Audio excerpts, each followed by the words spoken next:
Quelli che installiamo noi sono wifi, quindi viene aggiornato dal ministero, credo. Cos'è, un cartello in metallo? Sì. Cioè metallo con i LED, elettronico insomma. Ha un costo questo per i benzinai? Sì, però non so dirle quanto. Le pompe bianche pagheranno l'installazione del cartello di tasca propria, va meglio ai distributori a marchio, l'installazione è a carico delle compagnie.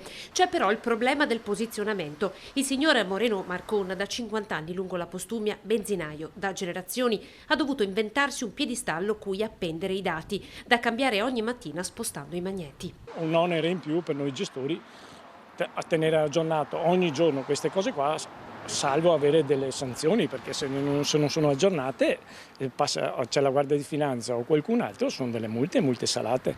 E qui sta il paradosso: il prezzo medio è calcolato confrontando impianti di montagna e impianti di pianura, gestori che lavorano in condizioni troppo diverse per poter adattare i costi di vendita al prezzo medio regionale. Non lo posso fare perché altrimenti ci rimetto del mio. Già abbiamo dei margini che sono talmente rosicchiati che se vado a togliere del mio, cioè, è come togliermi il guadagno, hai capito? Non lo posso fare io, lo possono fare soltanto le compagnie. 35 millesimi al litro è quello che ai gestori rimane in tasca, gestori su cui pesano i costi dell'energia e delle commissioni per i pagamenti con POS.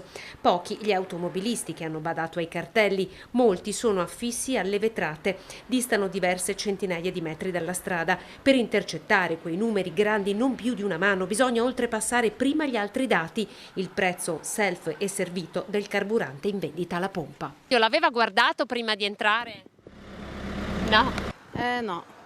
No, ma è differenza di quanto? Di un centesimo? Si è fermato qui apposta, ha visto il cartello? No, per dire il vero no, io mi fido perché vengo spesso qua. È importante per lei quel cartello? Cioè è decisivo per la sua scelta di fermarsi? No, in questo momento è decisivo il fatto che fra 1 chilometro restavo a piedi. Quindi il cartello non c'entra? In questo frangente no.